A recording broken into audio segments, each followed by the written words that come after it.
Hello friends, welcome to the galaxy of geometrics.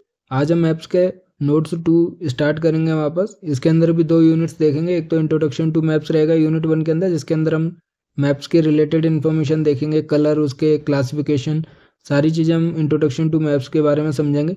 उसके बाद हमारे पास सेकंड यूनिट में कोऑर्डिनेट सिस्टम जो होते हैं हमारे पास, ठीक है, और मैप डेटम्स के बारे में भी देखेंगे, हॉरिजॉन्टल वर्टिकल डेटम, ठीक है। जितने भी कोऑर्डिनेट सिस्टम्स हैं वो यूनिट 2 के अंदर आएंगे। तो यूनिट 1 के अंदर हम क्या क्या चीज़ें पढ़ेंगे, सबसे पहले देखते हैं। इंट्रोडक्शन देखेंगे मैप का, मैप क्या होता है, टाइप्स ऑफ मैप्स देखेंगे, मतलब क्लासिफिकेशन उनका, चाहे लार्ज स्केल हो चाहे फिजिकल कल्चरल मैप्स हो, तो मतलब जितने भी टाइप्स ऑफ मैप्स होते हैं उनका क्लासिफिकेशन किस बेसिस पे किया जाता है, ठीक है। क्योंकि ऑन द बेसिस ऑफ जो उसकी प्रॉपर्टीज है उसके बेसिस पे हमारे पास क्लासिफिकेशन होता है, तो उनके बारे में देखेंगे। उसके बाद हमारे पास मैप स्केल के बारे में, एलिमेंट्स के बारे में, ठीक है। उसके बाद हमारे पास कलर कंपोजिशन के बारे में और मैप्स के ऊपर क्या क्या इन्फॉर्मेशन रहती है, ठीक है। उसके बाद हमारे पास विजुअल एस्पेक्ट्स के बारे में कंपैरिजन करेंगे हम डिफरेंट मैप लेआउट्स को। और सबसे लास्ट में जो इंपॉर्टेंट टॉपिक रहेगा वो रहेगा हमारे पास प्लॉटिंग एक्यूरेसी को लेकर, क्योंकि इससे रिलेटेड हमारे पास न्यूमेरिकल बनता है एग्जाम में, और उससे रिलेटेड हम न्यूमेरिकल भी देखेंगे कि कैसे हम उसको सॉल्व कर सकते हैं, ठीक है। तो ये काफ़ी इंपॉर्टेंट टॉपिक रहेगा इस यूनिट के अंदर, प्लॉटिंग एक्यूरेसी। सबसे पहले हम इंट्रोडक्शन देखें, छोटा छोटा मतलब थ्योरी पार्ट है हमारे पास। क्लासिफिकेशन जो मैप्स हैं उसके बारे में भी हम हर एक मैप के क्लासिफिकेशन के बारे में थोड़ी थोड़ी अंडरस्टैंडिंग रखेंगे, जिससे कि एग्जाम में पूछा जाए तो कोई भी चीज़ या कोई भी ऑप्शन हमारे पास छूटे ना। तो जैसे कि हमें पता है मैप क्या होता है, कि जो भी शेप और साइज होता है अर्थ का, ठीक है, डेटम हो गया, कोऑर्डिनेट सिस्टम्स हो गया, तो वो सभी के मैप के ऊपर प्रोजेक्ट हम कर सकते हैं। मतलब जो भी अर्थ सरफेस के ऊपर इन्फॉर्मेशन है वो हम मैप के ऊपर रिप्रेजेंट कर सकते हैं, ठीक है। तो जैसे मैं मैप प्रोजेक्शंस के बारे में हमने ऑलरेडी पढ़ा हुआ है, ठीक है, प्रीवियस यूनिट के अंदर, इसी लेक्चर सीरीज के अंदर। तो मैप प्रोजेक्शंस जो है वो बहुत इंपॉर्टेंट है, जो कि 3D पोजीशन जो भी हमारे पास ग्लोबल कवरेज रहता है उसको हम 2D मैप के ऊपर रिप्रेजेंट कर सकते हैं, और उसके ऊपर जो लैटिट्यूड लॉन्गिट्यूड्स हैं हमारे पास उनको भी रिप्रेजेंट कर सकते हैं, ठीक है, on a piece of paper, जो कि फ्लैट सरफेस रहता है, 2D सरफेस रहता है। A map can be drawn with the help of a system of map projections, a thorough knowledge of cartography, जो कि एक आर्ट और साइंस होती है, जिसको मैप क्रिएट करने के लिए या डिजाइन करने के लिए या स्ट्रक्चर को प्रोड्यूस करने के लिए, जो भी मैप होते हैं उनको प्रोड्यूस करने के लिए जो आर्ट और साइंस होती है उसको हम क्या कहते हैं, कार्टोग्राफी कहते हैं। तो जिसके पास ये कार्टोग्राफी की नॉलेज होती है वो मैप क्रिएट करता है, is essential for map making and it's understanding. तो कार्टोग्राफी भी आपको समझना है कि जो डिजाइन, कंस्ट्रक्ट और प्रोड्यूस करते हैं मैप्स वो जनरली कार्टोग्राफर्स होते हैं, ठीक है। तो इंपॉर्टेंट है हमारे पास ये पॉइंट। उसके बाद हम मैप के बारे में देखते हैं कि मैप क्या होता है हमारे पास, कि we know the earth is very large and is fully covered by natural, जो कि फिजिकल होते हैं, और कल्चरल मतलब मैन मेड फीचर्स जो होते हैं। क्योंकि हम देखेंगे फिजिकल और कल्चरल मैप्स की क्लासिफिकेशन में, तो आपको ये चीज़ है कि जो फिजिकली है मतलब कि जो नेचुरली अवेलेबल है अर्थ सरफेस के ऊपर या अर्थ के ऊपर, वो हम मैप के ऊपर रिप्रेजेंट करते हैं, तो वो फिजिकल मैप्स हो गए। और जब मैन मेड फीचर्स को हम रिप्रेजेंट करते हैं मैप के ऊपर, तो वो कल्चरल मैप्स हो गए, ठीक है। तो hence it is impractical to communicate the picture of whole earth and its features verbally. To overcome this problem, a projection has been developed to represent the earth along with the location, distribution and relationship of its features through pictorial representation, जिसको हम maps कहते हैं। तो जो भी earth surface के ऊपर available है उसको हम विजुअलाइज नहीं कर सकते, हम वर्बली उसके बारे में सारी कम्युनिकेशन नहीं रख सकते, समझा नहीं सकते। तो उसके लिए हमारे पास क्या प्रोजेक्शन करते हैं किसी part of earth of surface को, जिसकी इन्फॉर्मेशन जो है, जो भी लॉजिकल रिलेशनशिप रहता है बिटवीन द ऑब्जेक्ट्स, लोकेशन हो गई, उसका डिस्ट्रीब्यूशन हो गया, उनके बीच का जो डिस्टेंस है या रिलेशनशिप है फीचर्स के बीच का, वो सारा एक्यूरेटली मेजर करके हम मैप के ऊपर रिप्रेजेंट करते हैं, ठीक है। तो वो जो पिक्टोरियल रिप्रेजेंटेशन होता है उसको हम मैप्स कहते हैं, ठीक है। So a map is a graphical two-dimensional representations of all or part of a surface and its features on a plane surface drawn to a specific scale. तो मैप का एक स्पेसिफिक स्केल भी होता है, तो मतलब जो भी अर्थ सरफेस है या उसके जो पार्ट ऑफ अर्थ सरफेस है उसके ऊपर जितने भी फीचर्स अवेलेबल हैं उनको 2D रिप्रेजेंटेशन को हम क्या कहते हैं, मैप कहते हैं, जो कि एक स्पेसिफिक स्केल पर रिप्रेजेंट किए जाते हैं, ठीक है, ड्रॉन किया जाता है। Hence it is also impractical to represent all features of Earth's surface in their actual sizes and forms on a map. Maps are drawn at reduced scale. तो जो एक्चुअल साइज है किसी भी फीचर का earth surface के ऊपर, उसको impractical है किसी भी पेपर के ऊपर रिप्रेजेंट करने का। तो एक स्केल के बेस पे, जो कि जनरली रिड्यूस्ड स्केल होता है, उसके फॉर्म में रिप्रेजेंट किए जाते हैं मैप के अंदर, ठीक है। क्योंकि जितना साइज किसी भी ट्री का होगा उसको हम मैप के ऊपर रिप्रेजेंट नहीं कर सकते, बट एक पर्टिकुलर स्केल के बेसिस पे, मतलब जितना हम ट्री को रिड्यूस कर रहे हैं उतना ही हम दूसरे फीचर्स को रिड्यूस करते हैं। तो सेम स्केल पे हमारे पास जितने भी फीचर्स हैं उनको रिप्रेजेंट किया जाता है। तो वो एक रिड्यूस्ड स्केल पे मैप्स के ऊपर रिप्रेजेंट किया जाता है फीचर्स को। This attempt to show the surface of earth और portion of the earth on a flat surface is known as map. Map projections help to reduce the to represent the 3 dimensional features of earth surface in 2 dimensional form. तो हमें पता है map projections help करता है यहाँ पर 3D से 2D में कन्वर्ट करने के लिए। With the help of scales and map projections, a correspondence of every point on the map to the actual ground position can be established. In a map, the real world features have been replaced by symbols, signs, shadows and colors. तो मान लीजिए हम जो real world features हैं हमारे पास, जैसे कोई पोल है, ट्री है, रोड है, रिवर है, तो उनको हम ऐसे डायरेक्टली लिखते नहीं है, किसी सिंबल का यूज करके या साइन का यूज करके, उसका डिफरेंट कलर यूज करके हम उन फीचर्स को रिप्रेजेंट करते हैं मैप के ऊपर। In other words, maps are really selective, symbolized and generalized representation of real world phenomena on a plane surface at a reduced scale। तो ये इंपॉर्टेंट है कि जो सिंबलाइजेशन हम करते हैं उसके ऊपर, और जो भी रियल वर्ल्ड फीचर्स हैं हमारे पास उनको प्लेन सरफेस के ऊपर रिड्यूस स्केल के साथ हमारे पास रिप्रेजेंटेशन रहता है जितने भी फीचर्स अवेलेबल हैं। Maps therefore are the paper storehouses of geospatial information. तो जो भी जियो स्पेशियल इन्फॉर्मेशन है, मतलब कोऑर्डिनेट से लेके उसके शेप साइज से लेकर सारी रिप्रेजेंटेशन हम मैप के ऊपर दिखाते हैं। It is very important for you to understand the difference between maps and sketches. A sketch is simple arrangement of lines, polygons etcetera with no scale and spherical coordinates. कोई मतलब कि उसका special relationship नहीं रहता है हमारे पास। Sketch है, simply आप लाइन ड्रॉ कर दीजिए, पॉलीगन बना दीजिए, तो वो स्केच हो गया हमारे पास। लेकिन मैप के ऊपर क्या होता है, स्केल फिक्स रहता है सभी फीचर्स के लिए, मतलब कि एक रिड्यूस स्केल पर रिप्रेजेंटेशन रहता है रियल वर्ल्ड का, और हमारे पास कोऑर्डिनेट सिस्टम्स भी अवेलेबल रहते हैं हमारे पास, ठीक है। कि किसी भी पॉइंट की इन्फॉर्मेशन निकालनी है, लोकेशन इन्फॉर्मेशन, तो आप निकाल सकते हो। Maps are mainly prepared and published by the national mapping organisation of every country of world, ठीक है। तो मैप जो रिप्रेजेंट किए जाते हैं, क्रिएट किए जाते हैं, वो नेशनल मैपिंग ऑर्गेनाइजेशन होती है हर एक वो कंट्री की, उसके थ्रू किए जाते हैं। तो जैसे हम कार्टोग्राफर की बात कर रहे थे, जो पर्सन क्रिएट करते हैं मैप्स को उनको हम कार्टोग्राफर कहते हैं, और जो आर्ट और साइंस है मैप को क्रिएट करने की उसको हम कार्टोग्राफी कहते हैं, ठीक है। तो ये इंपॉर्टेंट पॉइंट है। उसके बाद हम टाइप्स ऑफ मैप्स देखते हैं जल्दी से। There are several types of maps, each map may show one और different kinds of information. Maps are generally made according to the function and scale. तो 2 टाइप्स के बेसिस पे क्लासिफिकेशन, एक तो हमारे पास है बेस्ड ऑन स्केल, दूसरा हमारे पास है बेस्ड ऑन फंक्शन। तो बेस्ड ऑन स्केल तो आपने सुना ही होगा, लार्ज स्केल मैप्स होते हैं या फिर स्मॉल स्केल मैप्स होते हैं। ये फर्दर क्लासिफाइड हैं हमारे पास, जैसे कैडेस्ट्रियल मैप्स हो गए, टोपोग्राफिकल मैप्स हो गए। तो ये लार्ज स्केल मैप्स हो गए जो स्मॉल एरिया को रिप्रेजेंट करते हैं, और जो लार्ज एरिया को रिप्रेजेंट करते हैं वो स्मॉल स्केल मैप्स होते हैं, जैसे वॉल मैप्स हो गए, एटलस मैप्स हो गए, ठीक है। उसके अलावा अगर हम बेस्ड ऑन फंक्शन देखें तो आप देख सकते हो कि फिजिकल और नेचुरल मैप्स हो गए, उसके अलावा कल्चरल मैप्स हो गए। तो हमने देखा था कि जो नेचुरल और फिजिकल मैप्स हैं वो हमारे पास क्या है, जो नेचुरल फीचर्स हैं उनको रिप्रेजेंट करता है, और कल्चरल मैप्स क्या है, मैन मेड फीचर्स को रिप्रेजेंट करता है। तो फिजिकल मैप्स के जो फर्दर क्लासिफाइड हैं, जैसे रिलीफ मैप्स हो गया, geological maps, climatic maps, weather maps, soil maps, natural vegetation maps, astronomical maps. तो ये सभी के सभी क्या है, नेचुरली अवेलेबल हैं, ठीक है, नेचुरल फीचर्स को रिप्रेजेंट कर रहे हैं, इसलिए किसके क्लासिफाइड है, फिजिकल और नेचुरल मैप्स हो गए, ठीक है। और कल्चरल मैप्स में यहाँ पर मैन मेड होते हैं, जैसे पॉलिटिकल मैप्स हो गए, population, economic, transportation, agricultural, industrial और हिस्टोरिकल मैप्स। ये सब जो एग्जाम्पल्स हैं वो सभी क्या है हमारे पास, कल्चरल मैप्स हैं। तो बेसिकली बेस्ड ऑन फंक्शन पे या तो फिजिकल मैप्स होते हैं या फिर हमारे पास कल्चरल मैप्स होते हैं। तो जैसे हम यहाँ पे देख सकते हैं कि मैप्स जो है वो फंक्शन और स्केल के बेसिस पे क्लासिफाइड होते हैं। एग्जाम्पल में देखते हैं कि some maps are use for forecasting the weather while others are used to plot the population in an area depending upon the function and scale। Maps जो है हमारे पास उसके क्लासिफिकेशन हमने अभी देख लिया। अब इनको हम एक एक करके समझते हैं जल्दी से। तो सबसे पहले हम अकॉर्डिंग टू स्केल देखते हैं। अकॉर्डिंग टू स्केल हमें पता है या तो लार्ज स्केल मैप्स होंगे या स्मॉल स्केल मैप्स होंगे, ठीक है। 2 क्लासिफाइड हैं इसका फर्दर। तो लार्ज स्केल मैप्स कौन से होते हैं, जो स्मॉल एरिया को रिप्रेजेंट करते हैं। इसका मतलब है कि जो आपका डिनोमिनेटर रहेगा रिप्रेजेंटेटिव फ्रैक्शन में वो हमारे पास स्मॉल रहेगा।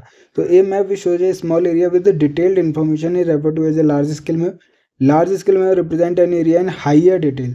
तो इसमें क्या फाइनर डिटेल्स भी हम फाइंड आउट करते हैं, उनको रिप्रेजेंट करते हैं लार्ज स्केल मैप्स के ऊपर। जो है डिटेल जो रहती है वो फाइनर रहती है, हाइयर रहती है हमारे पास, ठीक है, क्योंकि स्मॉल एरिया को रिप्रेजेंट करते हैं तो हम छोटी से छोटी चीज़ को रिप्रेजेंट कर सकते हैं उसके ऊपर।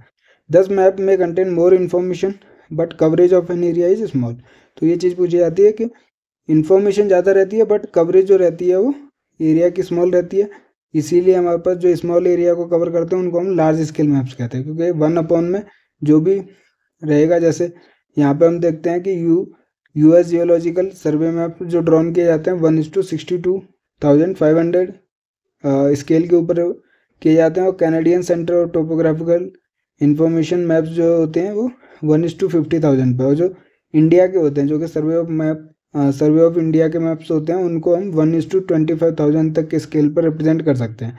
तो ये सभी जो एग्जाम्पल हैं वो हमारे पास क्या है, लार्ज स्केल मैप्स हो, क्योंकि 25,000 इतना ज़्यादा बड़ा रिप्रेजेंटेटिव फ्रैक्शन नहीं है हमारे पास है, क्योंकि हम देख सकते हैं 1 मिलियन शीट्स भी होती हैं जो कि ज़्यादा एरिया को कवर करती हैं, बट स्मॉल एरिया को कवर करने वाले को क्या कहते हैं, हम लार्ज स्केल मैप्स कहते हैं, और इसमें डिनोमिनेटर जो रहता है रिप्रेजेंटेटिव फ्रैक्शन में वो स्मॉल रहता है।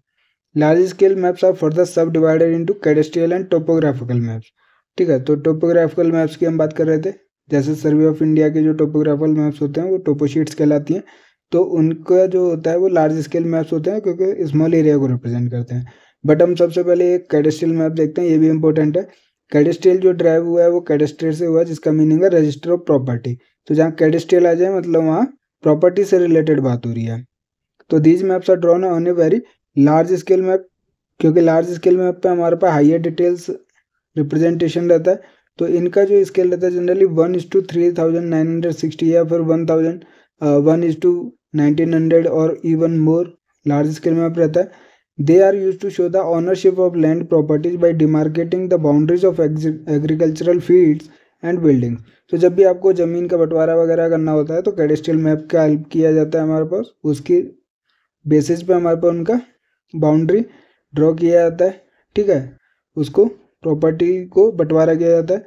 तो कैडेस्ट्रियल मैप जो है वो रजिस्ट्री ऑफ प्रॉपर्टी से रिलेटेड मैप्स होते हैं, ठीक है। तो cadastral maps are prepared and compiled by the government agencies and are use for revenue and taxation purpose. तो इनका जो यूज किया जाता है वो रेवेन्यू और टैक्स पर्पज के लिए रहता है, ठीक है। जैसे आपको हाउस का टैक्स देना होता है तो वो कैडेस्ट्रियल मैप्स की हेल्प से ही आपका जो भी एरिया है, मैप की जितना भी हाउस का जितना भी टैक्स बनता है उस एरिया के बेसिस पे वो कैडेस्ट्रियल मैप्स की हेल्प से बनाया जाता है, ठीक है।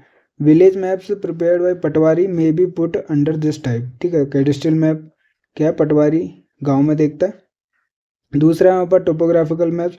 Topographical maps are also drawn on a fairly large scale but their scale is relatively smaller than cadastral map.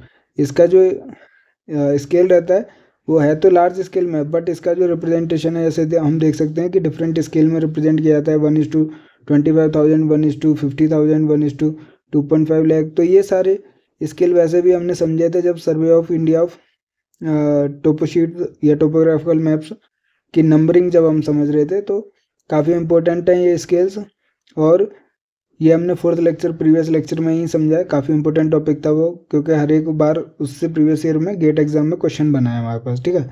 तो जैसे हमने टोपोशीट्स के बारे में समझा वही टोपोग्राफिकल मैप से सिमिलर है हमारे पास, कि topographical maps are based on the precise topographical surveys and are publish in the form of series of maps by the national mapping agency. जैसे सर्वे ऑफ इंडिया हो गया, वो इनको क्रिएट करता है, पब्लिश करता है। These maps are drawn at different scales, ठीक है। हमने देखा था 1:1 मिलियन सीट भी थी, 1:2.5 लाख भी है हमारे पास, 1:50,000, 1:25,000 बाई वेरियस मैपिंग एजेंसी, ठीक है। ये topographical map for example shown only natural and cultural features and does not show the boundaries of individual agricultural lands. तो जैसे कैडेस्ट्रियल में देखा हमने कि वो बाउंड्री रिप्रेजेंट करता है, टोपोग्राफिकल मैप्स में वहाँ पर बाउंड्री रिप्रेजेंट नहीं की जाती हैं। जो भी कंटूर्स लाइन्स इसके ऊपर मिलेंगी आपको, कंटूर्स को हम रिप्रेजेंट कर सकते हैं टोपोशीट्स के ऊपर, बट उसके अलावा नेचुरल और जो कल्चरल फीचर्स हैं मैन मेड उनको रिप्रेजेंटेशन आपको दिखेगा, लेकिन बाउंड्रीज नहीं दिखती है हमारे पास, ठीक है, टोपोशीट्स के ऊपर। तो अभी हम टोपोशीट भी देखेंगे। तो these map follow a standard system of symbols, signs, contour and colours to show topographic information. जो भी अर्थ के ऊपर टोपोग्राफिकल फीचर्स हैं उनको रिप्रेजेंट किया जाता है। स्केल हमें पता है कि वो रिप्रेजेंट करता है वहाँ पर distance on the map to the actual distance on the ground. तो इसके रेशियो को क्या कहते हैं, हम स्केल कहते हैं। कि जो भी साइज रहेगा हमारे पास या डिस्टेंस जितना मैप के ऊपर है उतना हमारे पास ग्राउंड का, तो ये जो रेशियो रहता है उसको हम स्केल कहते हैं, ठीक है। तो ये एक टोपोग्राफिकल मैप का एग्जाम्पल है जिसमें जितने भी अर्थ फीचर्स हैं, चाहे मैन मेड हो चाहे हमारे पास कल्चरल हो, उनको रिप्रेजेंट किया जा रहा है। रिवर्स हो गए हमारे पास, रोड्स हो गए, और इसके ऊपर हमारे पास हर एक कॉर्नर पर क्या कोऑर्डिनेट इन्फॉर्मेशन भी रहती है, ठीक है। ये फुल टोपोशीट रिप्रेजेंटेशन नहीं हमने प्रीवियस लेक्चर में देखा है। 4th लेक्चर जो है हमारे पास मैप्स का, उसमें हमारे पास टोपोशीट्स के बारे में नंबरिंग से लेके स्केल से लेके हर एक चीज़ को समझाया गया है। तो उसी का एक छोटा सा पार्ट हमने इसमें रिप्रेजेंट किया हुआ है। दूसरा हमारे पास है स्मॉल स्केल मैप्स। अब स्मॉल स्केल मैप्स क्या है, लार्ज स्केल मैप्स का अपोजिट हो जाएगा, क्योंकि इसमें क्या है हमारे पास एरिया जो है लार्ज रिप्रेजेंटेशन रखता है। मतलब कि लार्ज एरिया को रिप्रेजेंट किया जाता है स्मॉल स्केल मैप्स के ऊपर, ठीक है। जिसमें हमारे पास जो डिटेल्स है वो लार्ज नहीं शो होती है, स्मॉल डिटेल्स हमारे पास रिप्रेजेंट की जाती हैं स्मॉल स्केल मैप्स के ऊपर। तो small scale maps refer to the maps on which objects are relatively small, for instance a map depicting a large area, ठीक है, such as entire country is consider to be small scale map, they are drawn to show large areas. Example, a map of world that fits on 1 or 2 page would be a small scale map. Small scale maps are further subdivided into wall or atlas map. So wall maps are usually drawn on large size paper or plastic sheets. After unfolding these maps you can hang on the wall. Wall maps look like posters. हम अभी figure देखेंगे। Wall maps मतलब कि आप poster की तरह टांग सकते हो उनको दीवार के ऊपर, जिसके ऊपर पूरा एंटायर वर्ल्ड रिप्रेजेंट होता है। तो wall maps are small and simple and used for many purposes. जैसे हम क्लासरूम में समझने के लिए, लेक्चर हॉल्स में हम उनका, आपने ये चीज़ें देखी होंगी कि पूरा एंटायर वर्ल्ड एक चार्ट पेपर के ऊपर रिप्रेजेंटेशन रखता है वहाँ पर, जिसमें सभी कंट्रीज को रिप्रेजेंट किया जाता है। तो लेक्चर हॉल्स में हम देखते हैं उनको, ठीक है, जिसमें हम नेविगेट कर सकते हैं कहाँ कहाँ पर हाईवेज हैं, रोड्स हैं, लोकेशंस क्या हैं, डिफरेंट कंट्रीज, नेबर कंट्रीज कौन से हैं। तो एक स्पेसिफिक स्केल के ऊपर इनका रिप्रेजेंटेशन होता है। Scale for this maps is smaller then those of topographical maps. तो ये क्या है, स्मॉल स्केल मैप्स होते हैं। इसमें भी हमारे पास क्या है, उसी फीचर्स को रिप्रेजेंट किया जाता है जो भी नेचुरल और हमारे पास कल्चरल फीचर्स होते हैं, या फिर हमारे पास पूरे स्मॉल स्केल के ऊपर पूरे एंटायर वर्ल्ड को रिप्रेजेंट किया जाता है। तो ये चार्ट पेपर आपने सिनेमा लेक्चर हॉल्स में या फिर अपनी क्लासरूम के अंदर देखे होंगे, ठीक है। दूसरा हमारे पास है एटलस मैप्स। तो these maps are generally drawn on a very small scale, therefore they represent large areas and also provide highly generalised information of physical and cultural features of different regions of world. Scale of atlas map is smaller than the wall maps. तो अगर हम further और फाइनर नहीं means ज़्यादा details अगर हम area को cover कर रहे हैं तो वो एटलस मैप्स होते हैं, जिसमें हमारे पास बहुत स्मॉल स्केल रहता है और रिप्रेजेंटेशन रहता है वो काफ़ी ज़्यादा एरिया का रहता है as comparison to the wall maps. उससे भी ज़्यादा एरिया को एटलस मैप्स के ऊपर रिप्रेजेंट किया जाता है, ठीक है। तो इसका स्केल जो होता है वो बहुत ज़्यादा स्मॉल होता है। दूसरा हमारे पास क्या था, अकॉर्डिंग टू फंक्शन था, जो हमने फिजिकल या नेचुरल देखा या फिर कल्चरल मैप्स देखे थे। तो maps can also be classified according to their functions and purpose. For example, a political map shows an administrative arrangement of a nation or a state, and a climatic map shows different types of climatic zones. Based on the functions and purposes, maps are also classified into physical and cultural maps, ठीक है। तो हम सबसे पहले physical maps देखते हैं। देखिए हमारे पास फिजिकल मैप हमें पता है जो नेचुरल फीचर्स को रिप्रेजेंट करता है। तो physical maps are specially prepare to show natural features such as heavenly bodies हो गया, relief, soil, rock, vegetation, drainage system जो होता है हमारे पास, वेदर, क्लाइमेट, इन सबको जो रिप्रेजेंटेशन मैप पे करते हैं हम उनको फिजिकल मैप्स कहते हैं। तो इनके जो सब डिवाइडेड टाइप्स हैं जो हमने क्लासिफिकेशन की टेबल में देखे थे, उनको एक एक करके देख लेते हैं। सबसे पहले एस्ट्रोनॉमिकल मैप्स है। इसमें एस्ट्रोनॉमिकल मैप्स में हेवनली बॉडीज को शो किया जाता है, जैसे मून हो गया, स्टार्स हो गए, गैलेक्सीज, प्लैनेट्स, इन सबको जो रिप्रेजेंटेशन रखते हैं वो एस्ट्रोनॉमिकल मैप्स कहलाते हैं। तो modern astronomical maps are based on the coordinate system similar to geographic latitudes and longitudes. These maps have both large and small scale, ठीक है। तो स्केल के बेसिस पे नहीं है, वहाँ पर फंक्शन के बेसिस पर है, इसलिए स्मॉल स्केल मैप्स भी हो सकते हैं एस्ट्रोनॉमिकल मैप्स, और लार्ज स्केल मैप्स भी हो सकते हैं, ठीक है। उसके बाद हमारे पास रिलीफ मैप्स हैं। Relief maps are drawn to show the actual relief या topography features of surface of the earth, जैसे माउंटेन्स हो गया, valley, plains, plateaus, drainage, slope, river system. तो ये रिलीफ मैप्स होते हैं जो नेचुरल फीचर्स जो एक्चुअल टोपोग्राफी को रिप्रेजेंट करते हैं। तो ये जो नाम से मैप्स का क्लासिफिकेशन है वो इम्पोर्टेंट है, क्योंकि एग्जाम में डायरेक्ट नाम से पूछे जाते हैं। फिर जियोलॉजिकल मैप, तो आपको नाम से याद रखनी। जियोलॉजी मतलब कि जो रॉक, मिनरल और इनका जो क्लासिफिकेशन होता है, जियोलॉजिकल स्ट्रक्चर होता है, उसको रिप्रेजेंट करते हैं हम जियोलॉजिकल मैप्स में, ठीक है। To show different types of rocks, minerals and geological structure. फिर है क्लाइमेटिक मैप्स, जो क्लाइमेटिक जोन को रिप्रेजेंट करता है, क्योंकि डिफरेंट इंडिया का ही देखते हैं अगर हम, तो डिफरेंट एरिया रहता है हमारे पास, जिसमें डिफरेंट क्लाइमेट्स रहते हैं, कहीं ठंडी रहती है, कहीं गर्मी रहती है, तो उसको जो रिप्रेजेंटेशन रहता है, तो टेम्परेचर के बेसिस पर भी अगर आप देखोगे कि हमारे पास कहीं मीडियम टेम्परेचर भी होता है, तो डिफरेंट कलर से रिप्रेजेंट करते हैं, जैसे ऑरेंज से कर दिया, जहाँ ज़्यादा गर्मी है वहाँ रेड से रिप्रेजेंटेशन। तो क्लाइमेटिक मैप्स जो है डिफरेंट कलर के बेसिस पर भी हम इनको क्लासीफाई करते हैं। तो जो क्लाइमेटिक जोन्स को रिप्रेजेंट करता है वो क्लाइमेटिक मैप्स होते हैं, ठीक है। फिर वेदर मैप्स है। वेदर मैप्स में क्या है कि to show the average conditions of weathers element, जैसे टेम्परेचर को हमें रिप्रेजेंट करना है, pressure, rainfall, direction, velocity of winds. जब इन सभी फैक्टर्स को हम रिप्रेजेंट करते हैं मैप्स के ऊपर, वो वेदर मैप्स कहलाते हैं। तो over a short period which may range from 1 day to 1 season, एक दिन का रिप्रेजेंट कर रहे हैं, एक सीजन का, वो उस पर डिपेंड करता है हमारे पास कि वेदर मैप्स हम किसके लिए बना रहे हैं। फिर हमारे पास सोइल मैप्स हो गए। सोइल मैप्स में हमारे पास क्या है कि maps are also drawn to show different soil types found in a region, क्योंकि मैनी टाइप्स ऑफ सॉइल होती हैं हमारे पास, तो उनको रिप्रेजेंटेशन के लिए जो मैप बनता है हमारे पास वो सॉइल मैप्स कहलाते हैं, ठीक है।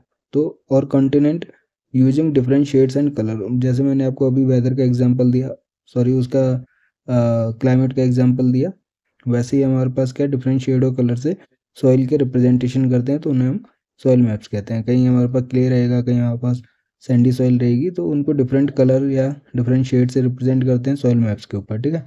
वेजिटेशन मैप्स है। These maps are prepare to show distribution and types of vegetation in an area, nation और द होल अर्थ। तो डिफरेंट टाइप्स ऑफ वेजिटेशन को रिप्रेजेंट करने के लिए वेजिटेशन मैप्स का यूज करते हैं।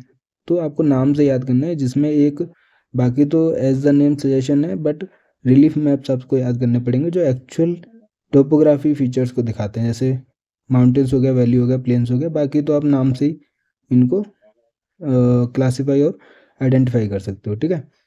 उसके बाद हमारे पास जैसे कल्चरल मैप्स हो गए, जो कि मैन मेड फीचर्स को रिप्रेजेंट करते हैं, कि डिफरेंट बिल्डिंग्स हो गई, कैनाल्स हो गए, डैम्स, रेल्स, रोड नेटवर्क, इनको रिप्रेजेंट करने के लिए जो मैप्स यूज होते हैं उनको हम कल्चरल मैप्स कहते हैं, जो मैन मेड फीचर्स को रिप्रेजेंट करते हैं।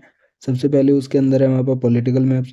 तो ये तो आपने हर एक क्लासरूम में भी देखा होगा पॉलिटिकल मैप, ठीक है, 11th-12th में भी हमने पढ़े हैं ये। तो पॉलिटिकल मैप क्या रिप्रेजेंट करता है, बाउंड्री को रिप्रेजेंट करता है, कि these map represent boundary between various political region, जैसे तहसील, डिस्ट्रिक्ट, स्टेट, कंट्री। क्योंकि इंडिया एक कंट्री हो गया, इसके अंदर डिफरेंट स्टेट्स हैं, यूनियन टेरिटरीज हैं, उनको रिप्रेजेंट कर रहे हैं हम। देखिए ये जो बाउंड्रीज है, उत्तर प्रदेश की है, राजस्थान है, तो डिफरेंट स्टेट्स इसने इस पॉलिटिकल मैप के अंदर रिप्रेजेंट किए हुए हैं। तो जो वेरियस पॉलिटिकल रीजन्स को रिप्रेजेंट करता है उनको हम पॉलिटिकल मैप्स कहते हैं। और जैसे इंडिया का है, तो इसमें हम देख सकते हैं कि अभी प्रेजेंट में हमारे पास 28 स्टेट है इंडिया के, और 8 यूनियन टेरिटरीज हैं जो इसमें रिप्रेजेंट की गई हैं हमारे पास। लद्दाख हो गया, जम्मू कश्मीर अभी यूटी के अंदर आते हैं, तो इन सभी को इंक्लूड करके ये पॉलिटिकल मैप है इंडिया का। पॉलिटिकल मैप है मतलब डिफरेंट वेरियस पॉलिटिकल रीजन्स को जो रिप्रेजेंट करते हैं, ठीक है, उनकी बाउंड्रीज को। डिफरेंट तहसीलों में रिप्रेजेंट करने हैं, डिफरेंट डिस्ट्रिक्ट हो गए, स्टेट हो गया, कंट्री हो गया, तो वो पॉलिटिकल मैप्स के अंदर आते हैं, जो कि क्या है, कल्चरल मैप्स हैं, ठीक है। फिर पॉपुलेशन मैप्स हो गए, जो रिप्रेजेंट करते हैं, शो करते हैं distribution and density of population. तो डिफरेंट स्टेट के अंदर या डिफरेंट डिस्ट्रिक्ट के अंदर किसी भी एरिया में कितनी पॉपुलेशन डेंसिटी है, वो कितना, मतलब कि उनका ग्रोथ रेट कितना है, एज, सेक्स कंपोजिशन कितना है, रिलीजियस डिस्ट्रीब्यूशन, ऑक्यूपेशन। तो ये जो रिप्रेजेंटेशन रहता है पॉपुलेशन मैप्स के अंदर रहता है, ठीक है। उसके बाद हमारे पास क्या है, इकोनॉमिक मैप्स है कि these maps depict distribution and production of agricultural, mining and industrial products.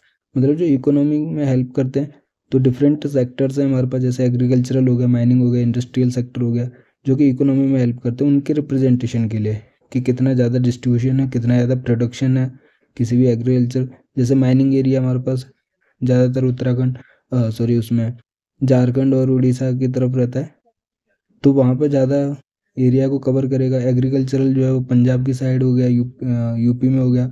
तो इंडस्ट्रियल प्रोडक्ट्स हो गया, ठीक है। तो जहाँ पे उनका डिस्ट्रीब्यूशन है, प्रोडक्शन है, उनको रिप्रेजेंट करने के लिए इकोनॉमिक मैप्स का यूज किया जाता है। In addition economic maps also show location of industries and markets, trade routes, commercial center. तो मतलब इकोनॉमी से रिलेटेड जो भी हेल्पफुल है वो इकोनॉमिक मैप्स के अंदर आते हैं। ट्रांसपोर्टेशन मैप पता ही है कि जो ट्रांसपोर्टेशन में हेल्प करते हैं, जैसे किसी रोड नेटवर्क को आपको शो करना है, रेलवे लाइंस को, एयर और शिपिंग रूट्स को, जो भी मतलब ट्रांसपोर्टेशन सेक्टर्स रहते हैं उनको रिप्रेजेंट करने के लिए, रोड हो गया, रेलवे हो गया, एयर और शिपिंग रूट्स हो गया, उनको ट्रांसपोर्टेशन मैप्स के ऊपर रिप्रेजेंट किया जाता है। एग्रीकल्चरल मैप्स फिर से हो गया हमारे पास कि different types of crops in an area, nation और होल वर्ल्ड को रिप्रेजेंट करने के लिए एग्रीकल्चरल मैप्स का यूज़ किया जाता है, कि कितना प्रोडक्शन है, कितना डिस्ट्रीब्यूशन है, ठीक है। वो सारी चीज़ें उस मैप के ऊपर रिप्रेजेंट की जाती हैं।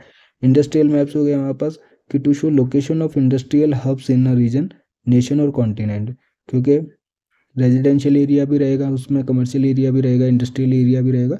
तो इंडस्ट्रियल मैप्स पर सिर्फ इंडस्ट्रियल हब्स को रिप्रेजेंट किया जाता है कि उस रीजन में कितना इंडस्ट्रीज हैं, उनकी लोकेशन को रिप्रेजेंट करने के लिए इंडस्ट्रियल मैप्स का यूज होता है। हिस्टोरिकल मैप्स क्या है हमारे पास, जो पास्ट इवेंट्स को शो करता है। जैसे कि हमारे पास कुछ भी हमारे पास पास्ट इवेंट जो फेमस है हमारे पास, उनको रिप्रेजेंट करने के लिए, जैसे इंडिया का मैप बना दिया, उसके ऊपर जो पास्ट इवेंट्स हुए हैं, जैसे अनफॉर्चुनेटली जलियांवाला बाग हुआ था, उसको रिप्रेजेंट कर दिया, ठीक है। तो बहुत सारी जो पास्ट इवेंट्स हैं जो फेमस हैं उनको रिप्रेजेंट करने के लिए हिस्टोरिकल मैप्स यूज करते हैं। तो डिफरेंट क्लासिफिकेशन ऑफ मैप्स है, जो कि मेन आपको याद रखना है कि किस किस बेसिस पे इसका क्लासिफिकेशन है। एक तो स्केल के बेसिस पे, दूसरा हमारे पास फंक्शन के बेसिस पे। तो सबसे ज़्यादा इम्पोर्टेंट हमारे पास ये टेबल है क्लासिफिकेशन की, ठीक है, based on scale and based on function.